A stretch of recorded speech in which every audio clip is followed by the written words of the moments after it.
سن 2 ہجری میں ایک سب سے اہم واقعہ پیش آیا ہے جس کو غزوہ بدر کہا جاتا ہے۔ غزوہ بدر سن 2 ہجری 17 رمضان المبارک جمعۃ المبارک کے دن ہوا ہے۔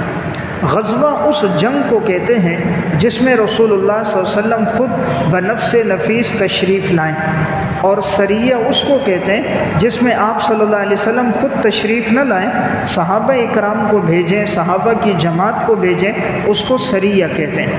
رسول اللہ صلی اللہ علیہ وسلم نے 27 غزوات میں شرکت فرمائی ہے اور آپ نے 56 سرایہ روانہ کیے، 56۔ بعض کی رائے 54، بعض کی رائے 58 اور 62 کی بھی ہے، غزوات میں بھی 25 اور 31 کی بھی ہے، لیکن اکثر اہل علم اور اہل سیر کے ہاں جو راجح بات ہے وہ 27 غزوات ہے۔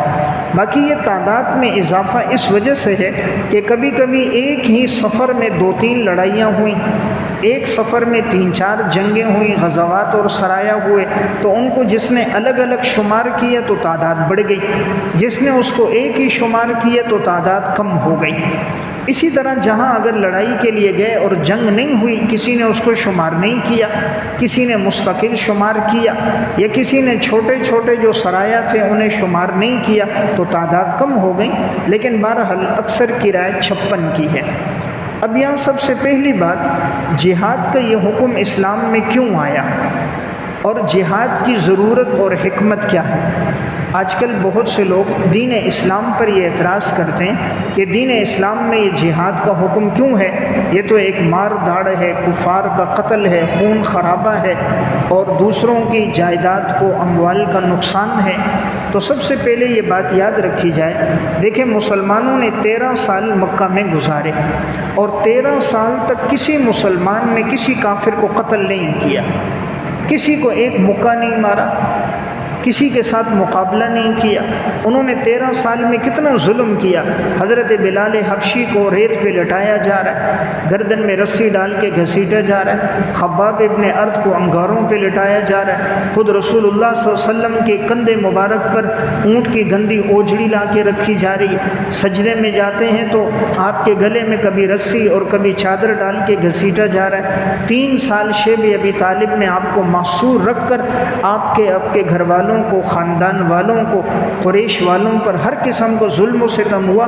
13 سال تک کسی مسلمان نے کوئی جنگ نہیں کی، کسی نے ہتھیار نہیں اٹھایا، کسی نے تلوار نہیں اٹھائی، بس حکم تھا خذ العفو وامر بالعرف واعرض عن الجاہلین، عفو درگزر کو پکڑو، نیکی کا حکم دو، جاہلوں سے اعراض کرو۔ صحابہ اسی پہ چلتے رہے، ہر تکلیف کو سہتے رہے۔ یہ بھی گویا حکمت تھی کہ ایمان مضبوط ہو گیا۔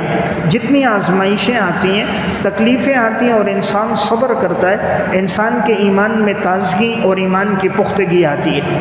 جب ہجرت ہو گئی، اب حکم آیا اللہ کی طرف سے کہ اب جہاد کرو۔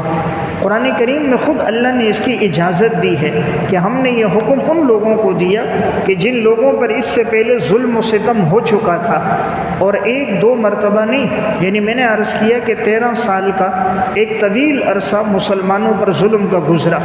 اب اللہ تعالیٰ نے قرآن میں فرمایا کہ ہم نے ایمان والوں کو اب اجازت دی کہ اب وہ لڑیں۔ اذن للذین یقاتلون بانہم ظلموا، اجازت دی گئی ان لوگوں کو کہ اب وہ اللہ کے راستے میں لڑیں جن پر ظلم کیا گیا۔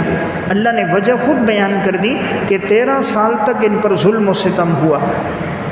وَإِنَّ اللَّهَ عَلَى نَصْرِهِمْ لَقَدِيرٌ، یقیناً اللہ ان کی مدد کرنے پر البتہ قادر ہے۔ الَّذِينَ أُخْرِجُوا مِنْ دِيَارِهِمْ بِغَيْرِ حَقٍ، اس لیے کہ ان لوگوں کو گھروں سے نکالا گیا ناحق طور پر۔ مہاجرین جو گھروں سے نکلے، سب کا مال جو کچھ تھا وہیں چھوڑ دیا، سب کی جائیدادیں تھیں، گھر تھے، سامان تھا، سب وہیں چھوڑ کر جب مدینہ ہجرت کر کے آئے تو کسی کے پاس کچھ نہیں تھا۔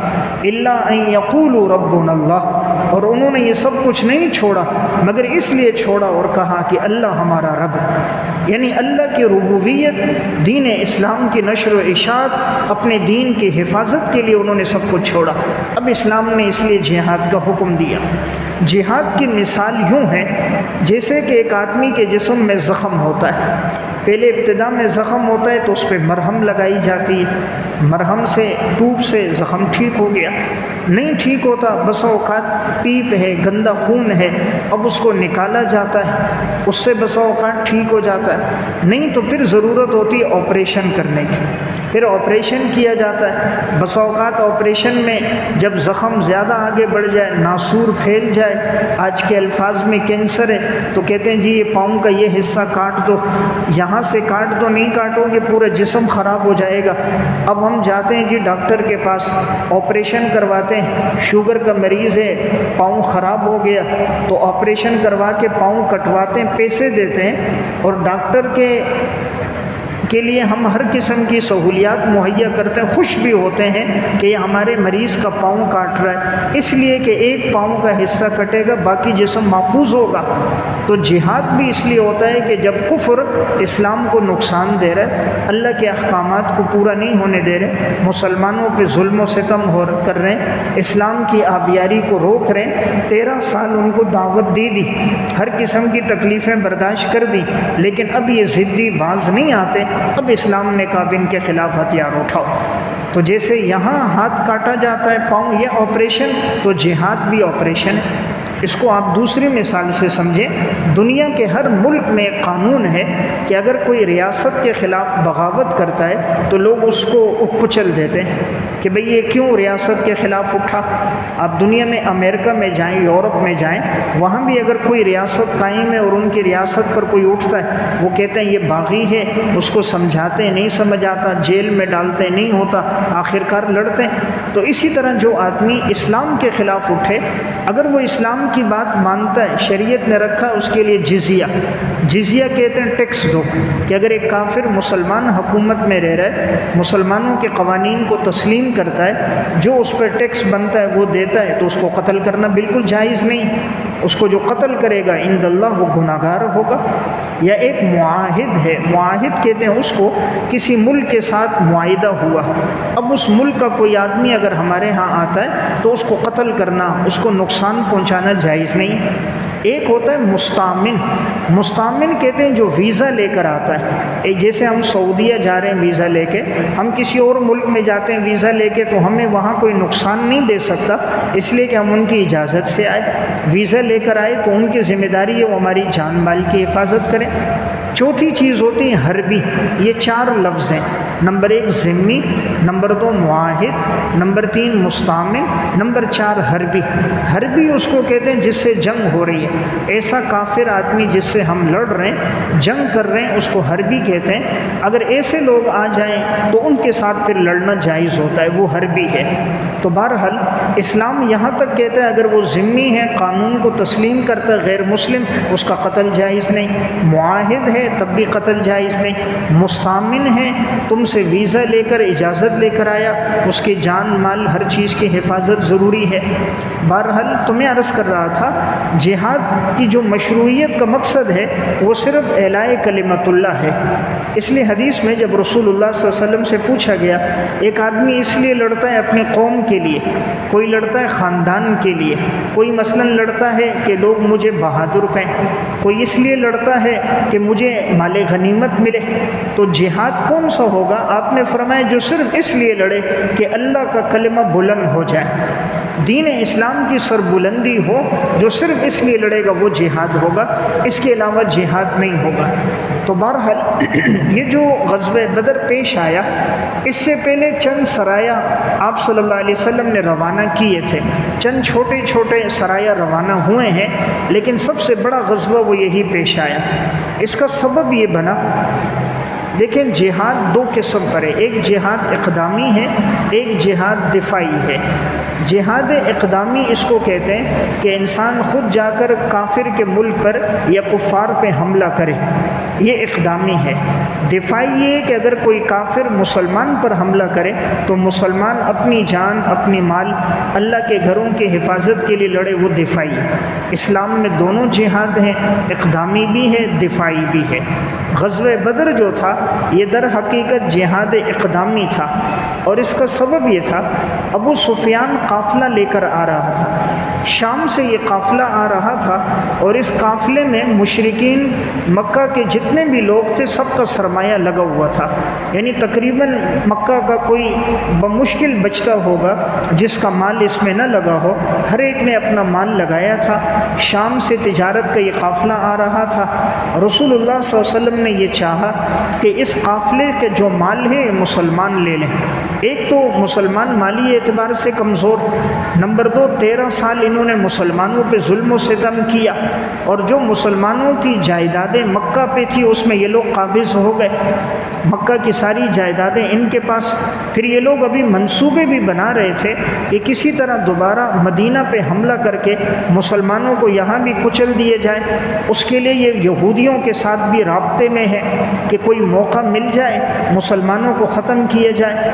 تو یعنی کفار کی سازشیں اب ختم نہیں ہوئی تھی، ان کی سازشیں اب بھی چل رہی تھی، یہودیوں کے ساتھ ان کی ساز باز اور ان کی آپس کی گفتگو مرالست اور آپس کی خط و کتابت چل رہی تھی۔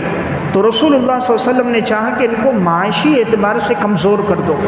جب بھی کوئی ریاست معیشت کے اعتبار سے کمزور ہو جاتی ہے تو پھر اس کو مقابلہ کرنا مشکل ہو جاتا ہے، اور چونکہ مکہ کے سب لوگوں کا سرمایہ اس میں لگا ہوا تھا تو آپ صلی اللہ علیہ وسلم نے صحابہ سے فرمایا کہ اس قافلے کو روکنا ہے۔ اب صحابہ اکرام وہاں سے نکلے، مہاجرین بھی انصار بھی۔ اب جب نکلے تو ابو سفیان جو قافلے کے ساتھ تھا یہ ابھی مسلمان نہیں ہوا تھا۔ ابو سفیان کا اسلام لانا فتح مکہ کے بعد ہے، سن 8 ہجری کے بعد۔ ادھر سے آپ صلی اللہ علیہ وسلم روانہ ہوئے صحابہ کے ساتھ، ابو سفیان ادھر سے آ رہا ہے، لیکن اس کو یہ خبر رکھتا تھا، بڑا سمجھدار انسان تھا، سردار تھا کہ مسلمان کہیں حملہ نہ کریں۔ تو اس نے ایک جاسوس بھیجا کہ تم راستے کے اندر خبر لو۔ تو ایک جاسوس پہنچا تو اس نے جا کر معلومات لی کہ کچھ لوگ آ رہے ہیں اور فلاں کنویں کے پاس تھے۔ تو اس نے وہاں پوچھا کتنے لوگ تھے، کہا ابھی 2 آدمی یہاں نظر آئے۔ ابو سفیان آیا، وہاں دیکھا کہ اونٹ کی مینگنیاں پڑی ہوئی تھیں۔ ابو سفیان نے اس مینگنیوں کو لے کر توڑا، وہ خشک تھیں تو اس کے اندر کھجور کی گٹھلیاں تھیں۔ تو وہ سمجھ گیا یہ لوگ مدینہ سے آئے، کیونکہ کھجوریں مدینہ میں ہیں۔ تو اس نے کہا لگتا ہے یہ ہم پر حملہ کریں گے اور ہمارا سامان تجارت لے لیں گے۔ تو ابو سفیان نے وہ راستہ چھوڑ کر وہ ساحل سمندر کے راستے پہ نکلا۔ اب وہ بالکل غیر معروف راستہ تھا، لیکن وہ اس راستے سے واقف تھا اور اس کے ساتھ ایسے لوگ بھی موجود تھے جو ان راستوں کو جانتے تھے۔ تو وہ اس نے اپنا قافلہ لے کر وہاں سے چلا۔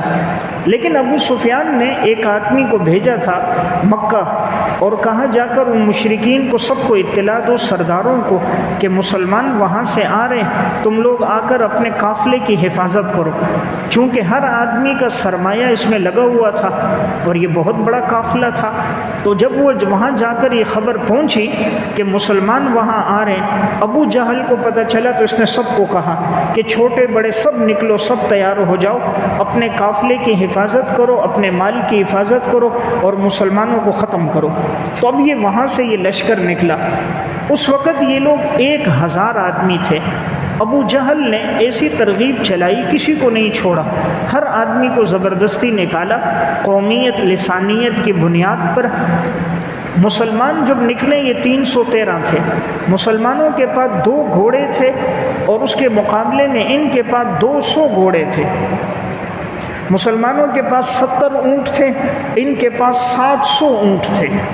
مسلمان 313 تھے، یہ 1000 تھے، اور مسلمان باقاعدہ لڑنے کی نیت سے تو نہیں نکلے تھے، وہاں تو تھا قافلے کو لینا ہے، اور یہ باقاعدہ ساز و سامان کے ساتھ تیاری کر کے نکلے تھے۔ ابو جہل نے گانے والی عورتوں کو لیا تھا کہ بھئی میدان جنگ میں تم گانا گاؤ گی، اشعار پڑھو گی، جاہلیت کے اشعار، تاکہ لوگوں کے جذبے بلند ہو جائیں۔ گانے والی عورتیں بھی ساتھ ہیں۔ ادھر سے یہ قافلہ اب نکل گیا، ادھر سے مسلمان ہیں۔ رسول اللہ صلی اللہ علیہ وسلم جب وہاں پہنچے ہیں، اب آپ چاہتے تھے کہ معلومات مل جائیں کہ یہ لوگ کتنے لوگ ہیں، تو اتنے میں 2 آدمی وہاں سے آئے، ایک کنویں سے پانی بھر رہے تھے۔ صحابہ اکرام نے ان سے پوچھا آپ لوگ کتنے ہو؟ انہوں نے اپنی تعداد چھپائی، نہیں بتائی۔ رسول اللہ صلی اللہ علیہ وسلم نے فرمایا باتوں باتوں میں یہ بتاؤ تم لوگ کتنے اونٹ ذبح کرتے ہو، نہر کتنے اونٹ کرتے ہو روزانہ؟ تو اس نے کہا کبھی 9 کبھی 10۔ کبھی 9 کبھی 10۔ جب وہ چلے گئے تو آپ صلی اللہ علیہ وسلم نے فرمایا لگتا ہے ان کی تعداد 900 سے 1000 کے درمیان ہے، اس لیے کہ ایک اونٹ کو اوسطاً 100 آدمی کھاتے تھے، تو اگر یہ 10 اونٹ ہیں تو اوسطاً یہ 1000 آدمی ہوں گے۔ تو اللہ رب العزت نے رسول اللہ صلی اللہ علیہ وسلم کو بڑی سمجھداری دانائی دی تھی، جیسے کہ وہ مسئلہ جب حجر اسود کے پتھر کا تھا تب بھی آپ نے چادر منگوا کے حجر اسود کو رکھا تھا، ہر ایک کونے کو ایک ایک سردار نے پکڑا تھا اور بغیر خون خرابے کے وہ مسئلہ حل ہو گیا تھا۔ تو بہرحال حضور کو اندازہ ہو گیا۔ اب آپ علیہ الصلوۃ والسلام حضرات صحابہ اکرام کو لے کر آئے۔ اب یہاں چونکہ انصار صحابہ سے یہ بات طے ہوئی تھی کہ مدینہ میں اگر دشمن حملہ کریں گے تم ہمارا ساتھ دو گے، انہوں نے کہا تھا ٹھیک ہے، لیکن اب چونکہ مدینہ سے باہر نکل کے لڑائی ہو رہی تھی، یہ جو بدر ہے یہ مدینہ سے باہر نکل کر ہے، تو اب انصار سے تو بات تھی کہ مدینہ کے اندر کوئی تکلیف کوئی مصیبت پریشانی ہو تم ہمارا ساتھ دو گے، لیکن یہ لڑائی مدینہ سے باہر تھی۔ اب مہاجرین تو ساتھ تھے، لیکن رسول اللہ صلی اللہ علیہ وسلم کی چاہت تھی کہ انصار کے جو لوگ ہیں یہ بھی خوشی سے اس میں ساتھ نکلیں۔ تو آپ صلی اللہ علیہ وسلم اب صحابہ کو جمع کیا، اب مشورہ لے رہے ہیں کہ تم لوگوں کی کیا رائے، تم لوگ ساتھ چلتے ہو یا نہیں چلتے؟ مہاجرین تو سب راضی تھے، مہاجرین پہ تو ظلم بھی ہوا 13 سال مکی دور میں، تو ان کے دلوں میں انتقام کا جذبہ بھی تھا کہ ان بدبختوں کو ہم نے نہیں چھوڑنا۔ آپ نے انصار سے مشورہ لینا چاہا۔ انصار کے ایک صحابی بڑے کھڑے ہوئے، حضرت مقداد بن اسود، حضور موجود ہیں، صحابہ موجود ہیں کہ کیا رائے تمہاری؟ مقداد بن اسود کھڑے ہوئے، یا رسول اللہ آپ کا جو حکم ہوگا ہم اس کے لیے تیار ہیں، اگر آپ کہتے ہیں کہ جہاد کرنا ہے، ان سے لڑنا ہے، انشاءاللہ ہم لڑیں گے۔ صحیح بخاری کے الفاظ ہیں لیکن نقاتل عن یمینک وعن شمالک وبین یدیک وبین خلفک، اے اللہ کے رسول آپ حکم دیجئے، ہم آپ کے آگے بھی لڑیں گے، آپ کے پیچھے بھی لڑیں گے، آپ کے دائیں بھی لڑیں گے، آپ کے بائیں بھی لڑیں گے۔ جب انہوں نے یہ بات کی رسول اللہ صلی اللہ علیہ وسلم کا چہرہ انور خوشی سے چمک گیا کہ انصار میرے ساتھ ہیں۔ اب حضور چاہ رہے تھے، انصار کے سردار تھے حضرت سعد بن معاذ رضی اللہ تعالیٰ، سعد بن معاذ، تو آپ علیہ السلام چاہ رہے تھے کہ یہ بھی کچھ بولیں، یہ قبیلے کے سردار ہیں، ان کی کیا رائے؟ حضرت سعد بن معاذ بڑے دانا اور سمجھدار تھے، حضور کے اشارے کو سمجھ کے کھڑے ہو گئے، اور یہ خطبہ السیرۃ النبویہ میں، البدایہ والنہایہ میں، سبل الہدیٰ میں، دلائل النبوہ بہقی کے سب میں ہے۔ یہ سردار سعد بن معاذ کھڑے ہوئے، فرمایا یا رسول اللہ آپ جو حکم دیں گے ہم اس کے لیے راضی ہیں، آپ کو جتنا ہمارا مال چاہیے ہمارا مال آپ کے لیے قربان ہے، آپ ہمارے مال میں سے جتنا لیں گے ہمیں خوشی ہوگی اس پر جو آپ ہمارے لیے چھوڑیں گے، یعنی جتنا آپ خرچ کریں ہم راضی ہیں، جو رہ جائے گا ہمیں پریشانی ہے، ہم چاہیں گے وہ مال بھی آپ پہ خرچ ہو جائے، آپ جس سے صلح کریں گے ہم اس کے لیے تیار ہیں، آپ جس سے لڑیں گے ہم اس کے لیے تیار ہیں۔ یہاں تک کہا کہ اگر آپ کہیں دریاؤں میں کودنا ہے انشاءاللہ ہم انصار کے لوگ دریاؤں میں کود جائیں گے، اگر آپ کہیں گے آگ میں چھلانگ لگانی ہے انشاءاللہ آپ ہمیں پیچھے نہیں دیکھو گے، ہم آگ میں چھلانگ لگائیں گے، آپ کہیں گے برق الغماد تک جانا ہے ہم سب لوگ جانے کے لیے تیار ہو جائیں گے، ہم اپنے بچوں کو یتیم کریں گے، بیویوں کو بیوہ کرائیں گے، یا رسول اللہ آپ کو ہم نہیں چھوڑیں انشاءاللہ آپ دشمن کے مقابل میں ہماری ثابت قدمی کو، ہماری شجاعت دلیری کو دیکھو گے، آپ کی آنکھیں ٹھنڈی ہو جائیں گی۔ حضرت سعد بن معاذ کی جب یہ تقریر ہوئی رسول اللہ صلی اللہ علیہ وسلم خوش ہو گئے کہ الحمدللہ کہ مہاجرین کے ساتھ انصار بھی میرے ساتھ ہیں، انصار کے سب صحابہ نوجوان ساتھ تھے، کیا ایمان تھا اس موقع پر صحابہ اکرام کا۔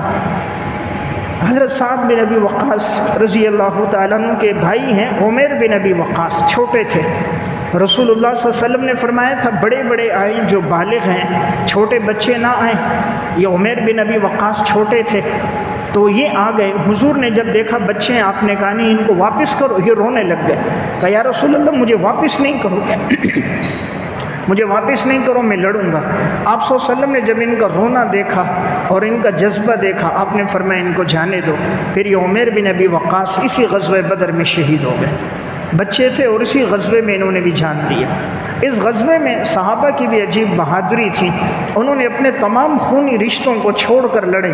صحابی ابو عبیدہ بن جراح، ان کا والد کفر پہ تھا، غیر مسلم تھا، لیکن سامنے جب آیا ہے تو انہوں نے چاہا اپنے والد کو دعوت دی اسلام لائے، لیکن جب نہیں لایا، ایک دفعہ سامنا ہوا، دوسرا دفعہ ہوا، اپنے والد کو قتل کر دیا کہ والد کفر کی طرف سے آ رہا ہے، اسلام کا دشمن بن کے آ رہا ہے۔ ابو عبیدہ بن جراح نے اپنے والد کو قتل کیا۔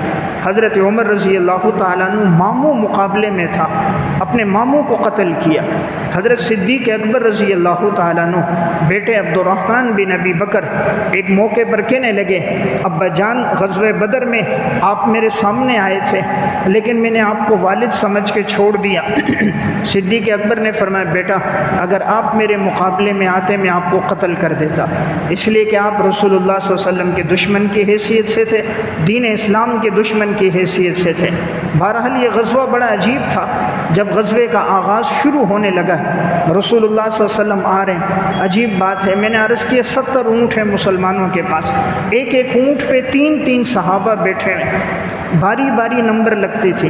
اب جس اونٹ پر حضور تھے، ایک اس میں حضرت علی بھی ساتھ تھے، حضرت ابو لبابہ بھی تھے، باری باری بیٹھتے تھے، کبھی حضور بیٹھتے، پھر حضور اترتے، حضرت علی بیٹھتے، پھر وہ اترتے، پھر آگے ابو لبابہ بیٹھتے۔ ان دونوں صحابہ نے کہا، یا رسول اللہ ہم چاہتے ہیں آپ سارے سفر میں بیٹھے رہیں، ہم اونٹ کی نکیل پکڑیں گے جائیں گے، آپ نیچے نہ اتریں۔ آپ صلی اللہ علیہ وسلم نے فرمایا، نہ تم دونوں مجھ سے زیادہ طاقتور ہو اور نہ میں اجر سے مستغنی ہوں، مجھے بھی اجر و ثواب چاہیے جیسے تمہیں چاہیے، اور تم مجھ سے زیادہ طاقتور نہیں ہو کہ تم کہو کہ میں چلتے ہوئے کمزور ہو جاؤں گا، میری ہمت میں کمی آئے گی، ایسا نہیں۔ یعنی امام الانبیاء وہاں بھی عدل اور انصاف ہے، تو کبھی حضرت علی بیٹھتے، کبھی ابو لبابہ بیٹھتے، رسول اللہ صلی اللہ علیہ وسلم ساتھ تھے۔ جب غزوے کی جگہ پر پہنچے ہیں، ابو جہل کا وہاں سے لشکر آ گیا۔ جس جگہ لڑائی ہونی تھی، مشرکین پانی کے کنویں کے پاس آ گئے۔ اب جہاد میں پانی کی بڑی ضرورت ہوتی ہے اور کنواں ان کے قبضے میں آ گیا۔ اب جب کنواں ان کے پاس ہے تو جانوروں کو پانی پلانا، خود پانی پینا ان کے لیے سہولت۔ جگہ کا انہوں نے انتخاب کر کے اپنے لیے نشیبی جگہ رکھ دی کہ وہاں پر ہم ہوں گے۔ مسلمان جب پہنچے ہیں تو وہاں کنواں نہیں تھا، اور وہ جگہ اتنی تھی کہ مٹی مٹی تھی، پاؤں بیچ میں جاتا تھا۔ اب ایسی جگہ میں لڑنا بہت مشکل ہے کہ اگر پاؤں پھنستا ہو، مٹی میں آ رہا ہو، پانی بھی موجود نہ ہو۔ صحابہ اکرام نے کہا، یا رسول اللہ یہ جگہ ایسی ہے۔ اب یہ جس وقت یہ غزوہ شروع ہو رہا تھا، اس جنگ سے پہلے حضور کے لیے جو جگہ بنائی گئی تھی وہ ایک ٹیلا تھا، اور ٹیلے کے اوپر ایک چھپرا سا بنایا گیا۔ آج وہاں ایک مسجد موجود ہے، مسجد عریش کے نام سے۔ یہ کھجور کی شاخوں سے ایک چھپرا سا بنایا، ایک جھونپڑی نما ٹیلے پر، کہ رسول اللہ صلی اللہ علیہ وسلم اس میں تھے تاکہ پورا میدان کا نقشہ آپ کے سامنے ہو۔ آپ وہاں بیٹھ کر معائنہ کرتے تھے، کس کو کہاں بھیجنا ہے، کس کو کہاں دیکھنا ہے، کہاں دشمن سے مقابلے کی ضرورت، کہاں کس وقت تیر اندازوں کو بھیجنا ہے۔ تو رسول اللہ صلی اللہ علیہ وسلم جہاں پیغمبر تھے وہاں ایک عظیم جرنیل تھے، پورے نقشے سے واقف تھے، تو آپ ٹیلے کے اوپر تھے۔ جنگ شروع ہونے سے پہلے، جس دن اگلے دن جمعے کو لڑائی ہونی ہے، اس دن سے پہلے جب حضور کو اطلاع مل گئی، تقریباً یہ 1000 آدمی، ہر قسم کا ہتھیار، ساز و سامان، پانی بھی ان کے قریب، مسلمانوں کے پاس ہر چیز کی قلت۔ امام الانبیاء نے جو وہاں دعا کی ہے، رسول اللہ صلی اللہ علیہ وسلم نے وہاں چھپرے میں جا کر جو اللہ سے مانگا ہے، جو گڑ گڑائے ہیں، جو روئے ہیں۔ حضرت صدیق اکبر رضی اللہ تعالیٰ عنہ اندر تھے، سعد بن معاذ باہر تھے کہ کوئی دشمن آپ پہ حملے کے لیے نہ آئے۔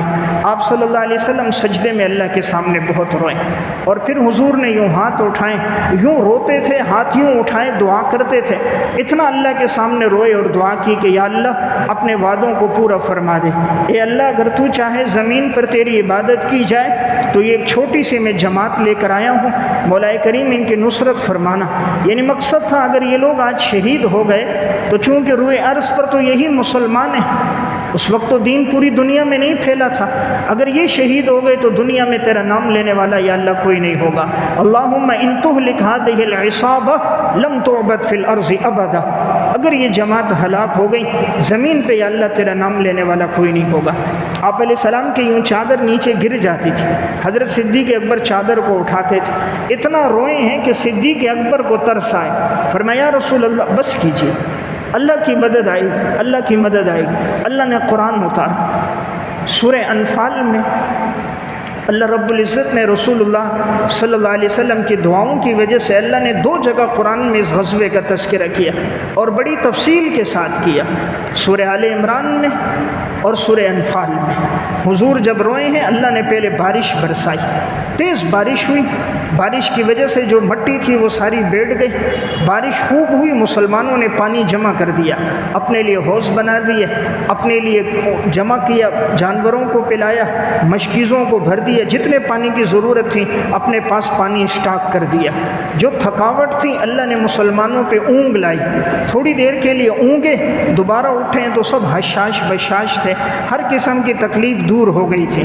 پھر اللہ تعالیٰ نے مدد کے لیے فرشتوں کو اتارا ہے. 1000 فرشتے اترے اور فرمایا جب ضرورت ہوگی 3000 اور پھر ضرورت پڑی تو 5000 فرشتے زمین پہ اتریں گے. یعنی رسول اللہ صلی اللہ علیہ وسلم کے در آنسو بہے ہیں. رب العالمین نے اتنی قدردانی فرمائی. قرآن میں ہے استستغیثون ربکم استستغیثون ربکم, جب آپ فریاد کر رہے تھے اپنے رب سے, فاستجاب لکم, اللہ نے آپ کی پکار کو قبول کیا. انی ممدکم بألف من الملائکۃ مردفین, یقیناً ہم تمہاری مدد کریں گے 1000 فرشتوں کے ساتھ جو لگاتار آئیں گے. لگاتار 1000 فرشتے ہوں گے. وما جعلہ اللہ الا بشرا, یہ نہیں ہے مگر اس مسلمانوں کے لیے خوشخبری ہے. ولتطمئن به قلوبکم, تاکہ ایمان والوں کے دل مطمئن ہو جائیں. ومن نصر الا من عند اللہ, مدد تو نہیں ہوتی مگر اللہ کی طرف سے. ان اللہ عزیز حکیم, اللہ غالب حکمتوں والا. تو اللہ تعالیٰ نے 1000 فرشتے بھیجے. پھر آگے فرمائے اذ یغشیکم النعاس امنۃ منہ, اللہ تعالیٰ نے تم پر اونگ لائی. یہ اونگ اس لیے تھی تاکہ تمہیں اطمینان ہو جائے, تھکاوٹ دور ہو جائے, حشاش بشاش ہو جاؤ. وینزل علیکم من السماء ماء, اللہ نے آسمان سے تمہارے لیے پانی کو اتارا. لیطہرکم بہ, تاکہ اللہ تمہیں پاک کر دے. ویذھب عنکم رجز الشیطان, شیطان کے جو وسوسے تھے, ناپاکیاں تھیں, غلط خیالات تھے, شبہات تھے کہ شکست ہوگی, مسلمان کم ہیں, تاکہ یہ سارے شبہات کو ہم ختم کر دیں. وَلِيَرْبِطَ عَلَىٰ قُلُوبِكُمْ, مسلمانوں کے دلوں کو ہم مضبوط کر دیں. وَيُثَبِّتَ بِهِ الْأَقْدَامَ, تاکہ ان کے قدموں کو ہم ثابت قدم فرمائیں. اللہ قرآن میں فرما رہا ہے اِذْ يُوحِي رَبُّكَ إِلَى الْمَلَائِكَةِ, ہم نے فرشتوں کی طرف پیغام بھیجا. أَنِّي مَعَكُمْ, کہ تم ایمان والوں سے کہو کہ ہم تمہارے ساتھ ہیں. جس طرح شیطان دل میں وسوسہ ڈالتا ہے, فرشتے ایمان والوں کے دل میں الہام کرتے ہیں, اچھی بات ڈالتے ہیں. تو فرشتے انسانی صورتوں میں اب یہ دلوں میں ڈال رہے تھے کہ ہم تمہارے ساتھ ہیں, یعنی پریشان ہونے کی ضرورت نہیں, ہم تمہارے ساتھ ہیں. فَثَبِّتُوا الَّذِينَ آمَنُوا, تاکہ ایمان والے ثابت قدم ہو جائیں. سَأُلْقِي فِي قُلُوبِ الَّذِينَ كَفَرُوا الرُّعْبَ, ان قریب ہم کافروں کے دلوں میں رعب ڈال دیں گے. اللہ نے کیسا رعب ڈالا, 1000 ہو کر 3 گنا زیادہ ہو کر پھر بھی ان کو شکست ہو گئی. ایمان والوں کو اللہ نے ایسی ایمان کی طاقت دی. اللہ نے فرشتوں سے کہا فَضْرِبُوا فَوْقَ الْأَعْنَاقِ, ان کی گردنوں پہ مارو, ان مشرکین کی گردنوں پہ تلوار مارو. وَضْرِبُوا مِنْهُمْ كُلَّ بَنَانٍ, ان میں سے ہر ایک کے جوڑ جوڑ پہ مارو, ہر ایک کے پوروں پہ مارو. جن پوروں سے انہوں نے تلوار پکڑی ہے انہی پوروں پہ مارو. سورہ آل عمران میں اللہ نے فرمایا کہ ہم نے پہلے تمہارے لیے جو فرشتوں کی تعداد ہے یہ بھیجی ہے, ضرورت ہوگی تو ہم اس تعداد کو اور بڑھائیں گے. یعنی یہ شیطان نے مشرکین سے یہ کہا تھا کہ میں تمہاری مدد کے لیے لشکر لے کر آ رہا ہوں. یہ بڑا خبیث ہے ابلیس, یہ انسانی صورت میں آیا اور اس نے ایک سردار کی صورت اپنائی, سراقہ بن مالک کنانہ کی, اس کی شکل و صورت میں آیا اور اپنے پورے لشکر کو اس کے قبیلے والوں کی صورت میں آئے. تو مشرکین کو کہا میں تمہارے ساتھ ہوں, دیکھو کتنا بڑا لشکر ہے, 1000 تم بھی ہو اور ہم سب تیرے ساتھ ہیں. ہم سب تمہارے ساتھ ہیں، تم پیچھے نہیں ہٹنا، ہمت نہیں ہارنی۔ اللہ نے مسلمانوں سے فرمایا وَلَقَدْ نَصَرَكُمُ اللَّهُ بِبَدْرٍ وَأَنْتُمْ أَذِلَّةٌ، اللہ نے تمہاری مدد کی بدر کے موقع پر، درا حال کہ تم لوگ کمزور تھے۔ فَاتَّقُوا اللَّهَ لَعَلَّكُمْ تَشْكُرُونَ، اللہ سے ڈرو اور اللہ کا شکر ادا کرو۔ اِذْ تَقُولُ لِلْمُؤْمِنِينَ أَلَنْ يَكْفِيَكُمْ أَنْ يُمِدَّكُمْ رَبُّكُمْ بِثَلَاثَةِ آلَافٍ مِّنَ الْمَلَائِكَةِ مُنزَلِينَ، جب آپ کہہ رہے تھے ایمان والوں سے کیا کافی نہیں ہے تمہارے لیے تمہارے رب کی مدد، اللہ 3000 فرشتوں کو بھیجے گا جو آسمان سے اتارے گئے ہوں گے، آسمان سے اتارے ہوئے 3000 فرشتے۔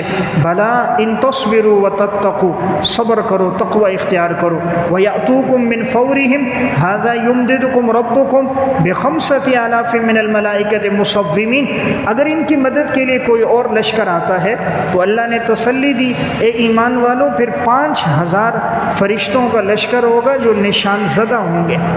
نشان زدہ تھے یعنی ان فرشتوں نے امامے پہنے ہوئے تھے، ان کے اماموں کا کلر زرد رنگ کا تھا، زرد رنگ کے امامے تھے۔ بعض روایات میں سفید اور سیاہ کا بھی تذکرہ ہے، لیکن اکثر میں زرد رنگ کے امامے تھے کہ وہ پہچانے جا رہے تھے یہ اللہ کی مدد کے لیے اترے۔ یہاں ایک بات یاد رکھیں، اللہ چاہے تو ایک فرشتہ بھی کافی ہے، لیکن اللہ نے فرمایا ہم 3000 فرشتے بھیج رہے ہیں۔ یہ تسلی دینی تھی ایمان والوں کو، یہ جتنے بھی ہیں تم نے پریشان نہیں ہونا، تمہاری مدد کے لیے اللہ نے فرشتوں کو بھیجا۔ اور عین میدان جنگ میں جب یہ فرشتے آئے ہیں، اب صحابہ خود کہتے ہیں، مسلم کی روایت میں بھی ہے، وہ کہتے ہیں جب ہم دیکھتے تھے اچانک کوئی آگے بڑھتا ان کو مارتا، کہا کسی کی ناک پھوٹی ہوئی ہے، کسی کا چہرہ پھٹا ہوا ہے، کسی کی گردن پہ دیکھتے ہیں تلوار لگی ہوئی ہے، کس کے پوروں کو دیکھتے ہیں وہ زخمی ہے، تو فرشتوں نے ان کا مقابلہ کیا اور ان کو یوں شکست دی ہے۔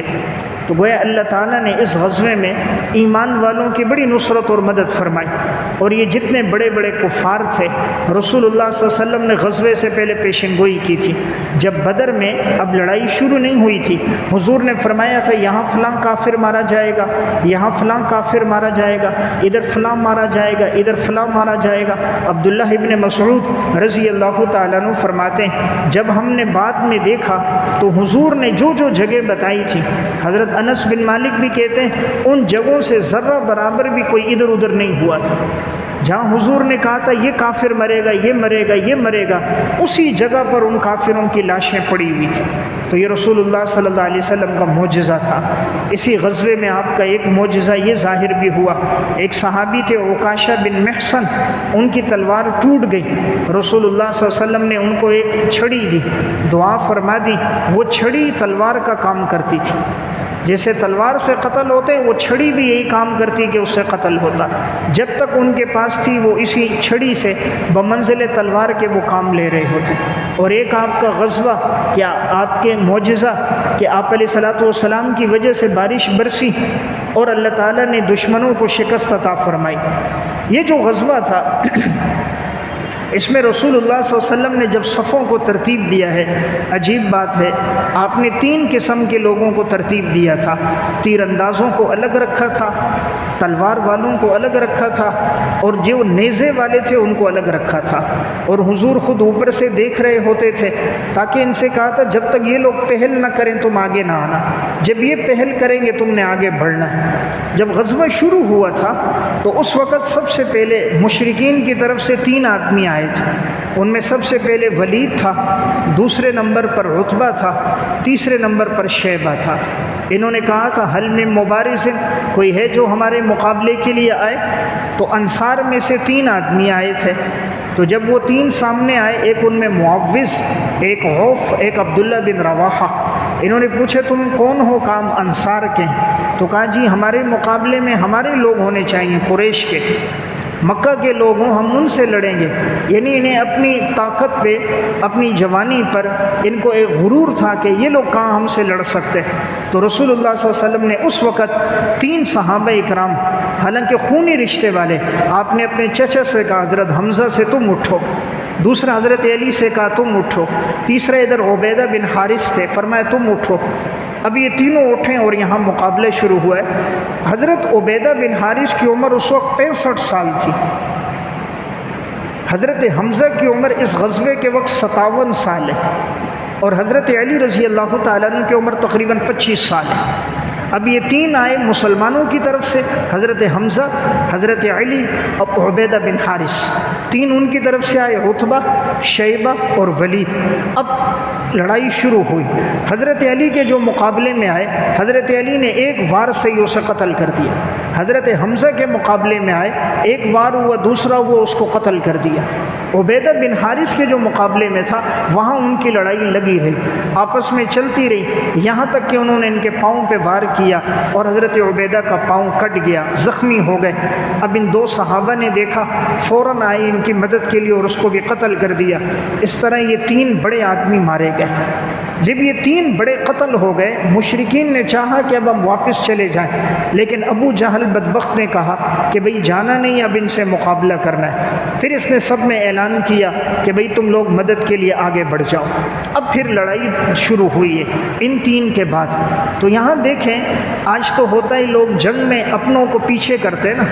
آج کے جو ہمارے لیڈر ہوتے ہیں وہ اپنے بیٹوں کو، اپنے پوتوں کو، اپنے نواسوں کو، سالوں کو، دامادوں کو صرف رکھتے ہیں کرپشن کے لیے، پیسہ کھانے کے لیے، مال کھانے کے لیے۔ دیکھیں رسول اللہ صلی اللہ علیہ وسلم نے لڑائی میں سب سے پہلے اپنے اپنوں کو بھیجا، اپنے سگے چچا کو، اپنے چچا کے بیٹے کو جس کی تربیت حضور کے ہاں ہو رہی ہے، ان کو مقابلے کے لیے رسول اللہ صلی اللہ علیہ وسلم نے بھیجا، اور ان کی بھی حضور سے کیا محبت ہے، حضور کا اشارہ تھا اور اٹھ کے چلے گئے۔ ورنہ کون اس طرح لڑائی کے لیے جاتا ہے جبکہ دشمن سامنے بالکل تیار کھڑا اور ہتھیار اس کے ہاتھ میں موجود ہوں؟ تو بہرحال صحابہ کا بھی عجیب ایمان تھا۔ اسی غزوے کے اندر ابو جہل بدبخت بھی مارا گیا، اسی غزوہ بدر میں یہ سب کفار مارے گئے۔ اللہ نے اس امت کا جو فرعون تھا، رسول اللہ صلی اللہ علیہ وسلم فرماتے تھے میری امت کا فرعون ابو جہل تھا، اور اللہ نے اس کے غرور کو بھی خاک میں اس طرح ملایا۔ صحیح بخاری ہی کی روایت ہے، عبد الرحمن ابن عوف کہتے ہیں جب جنگ شروع ہو رہی تھی میرے ارد گرد دو بچے تھے، تو میں سوچنے لگا کوئی طاقتور لوگ ہوتے جب دشمن مقابلہ کرے دفاع ہو سکتا، لیکن یہ تو بچے ہیں۔ لیکن کہتے ہیں جیسے ہی اب لڑائی شروع ہونے لگی، ان بچوں نے مجھے کہا چچا جان یہ بتاؤ ابو جہل کون ہے؟ ایک کا نام تھا معاذ، ایک کا نام تھا معوذ، دونوں عفرا کے بیٹے ہیں، یہ صحابی ہیں۔ اس صحابیہ کا پہلا نکاح ہوا تھا، ان سے ان کے 3 بیٹے تھے، دوسرا نکاح ہوا تھا، اس سے 4 بیٹے تھے۔ حافظ ابن حجر لکھتے ہیں یہ واحد خاتون ہے صحابیہ جس کے 7 بیٹے غزوہ بدر میں شریک ہوئے، 7 کے 7 بیٹے غزوہ بدر میں آئے۔ اب یہ دونوں کے پاس جو تلواریں تھیں وہ ان سے بڑی تھیں، یہ تو چھوٹے تھے، تلواریں بڑی بڑی ہیں۔ عبد الرحمن بن عوف سے کہتے ہیں وہ بدبخت ابو جہل کہاں ہے؟ ہمیں پتہ چلا ہے کہ رسول اللہ صلی اللہ علیہ وسلم کو تکلیف دیتا ہے، آپ کو برا بھلا کہتا ہے۔ کہتے ہیں میں سوچنے لگا یہ بچے اس سے کیسے مقابلہ کریں گے، وہ تو سردار ہے، لڑنے والا ہے۔ لیکن کہتے ہیں جیسے میں نے اشارہ کیا یہ ہے، تو یہ دونوں بچے یوں لپ کے حملہ کیا جیسے کہ کوئی باز شکار پہ لپکتا ہے۔ ایک بچہ آگے گیا اور اس پر وار کیا۔ اتنے میں ان کے ساتھ تیسرے صحابی بھی شامل ہوئے، حضرت معاذ بن عمر بن جموح، عمر بن جموح کے بیٹے معاذ، یہ بھی ان کے ساتھ ملے ہیں۔ آخر میں عبداللہ ابن مسعود نے ابو جہل کی گردن کاٹی۔ اب یہ دونوں گئے، ایک نے وار کیا ہے اس کے گھوڑے کے پاؤں پر، ابو جہل کا گھوڑا نیچے گر گیا، پاؤں کٹ گیا۔ تو دوسرا صحابی گیا اس کے ہاتھ پہ وار کیا، تیسرے نے اس پر وار کیا، اس کو زخمی کر کے نیچے گرا دیا۔ یہ جو دونوں پھر حضور کے پاس آئے تھے، سمجھے کہ مر گیا، لیکن کچھ رمق اس میں باقی تھی، کچھ آخری سانسیں ابھی یہ لے رہا تھا۔ عبداللہ ابن مسعود رضی اللہ تعالیٰ عنہ چکر لگا رہے تھے کہ کون کون مشرک مارے گئے، کون زندہ ہے۔ جب ابو جہل کے پاس آئے تو ابھی یہ آخری سانسیں لے رہا تھا۔ عبداللہ ابن مسعود اس کے سینے پہ چڑھ گئے اور اس کی گردن کاٹنے لگے۔ تو یہ بدبخت تھا تو بڑا متکبر، تو کہنے لگا کہ بھئی وہ بکریاں چرانے والے تو میری گردن کاٹے گا۔ اللہ نے اس متکبر کو ایک صحابہ میں عاجز صحابی کے ذریعے سے اللہ نے اس کی گردن کٹوائی۔ آپ علیہ الصلوۃ والسلام جس وقت جنات کو دعوت دینے جا رہے تھے، آپ نے فرمایا وہ آئے میرے ساتھ جس میں ذرا برابر تکبر نہ ہو، عاجز ہو۔ عبداللہ ابن مسعود اس وقت آپ کے ساتھ تھے۔ صحابہ میں بڑے عاجز صحابہ ہیں، قرآن کریم کے بہترین قاری تھے۔ حضور فرماتے تھے اگر میں بغیر مشورے کے کسی کو امیر بناؤں، ابن مسعود کو امیر بناؤں گا۔ ایک دفعہ یہ ایک درخت پہ چڑھے، ان کی پنڈلیاں ذرا باریک باریک تھیں، صحابہ میں کوئی مسکرا گئے کہ باریک پنڈلیوں والا، آپ نے فرمایا ابن مسعود کی پنڈلیاں اگر اس کو ایک طرف رکھو، احد پہاڑ کو ترازو کے دوسرے پلڑے میں رکھو، ابن مسعود کی پنڈلیاں تب بھی بھاری ہیں، یعنی اس کے دل میں ایمان موجود ہے۔ تو بہرحال ابن مسعود جب ابو جہل کی گردن کاٹنے لگے، اس خبیث نے کہا کہ تمہاری تلوار جو ہے یہ تیز نہیں ہے، میری تلوار لو، میری تلوار سے میری گردن کاٹنا، اور گردن اوپر سے نہیں نیچے سے کاٹنا، نیچے سے اس کو کاٹنا تاکہ جب میری گردن رکھی جائے تو سب میں نمایاں ہو، یعنی مرنے کے بعد جب میری گردن ہو تو سب میں نمایاں نظر آئے۔ تو انہوں نے کہا ٹھیک ہے، اسی کی تلوار کے ساتھ انہوں نے ابو جہل کی یہ گردن کاٹی، رسول اللہ صلی اللہ علیہ وسلم کے پاس آئے، آپ صلی اللہ علیہ وسلم خوش ہو گئے، آپ نے فرمایا یہ سمت کا فرعون تھا جو مارا گیا۔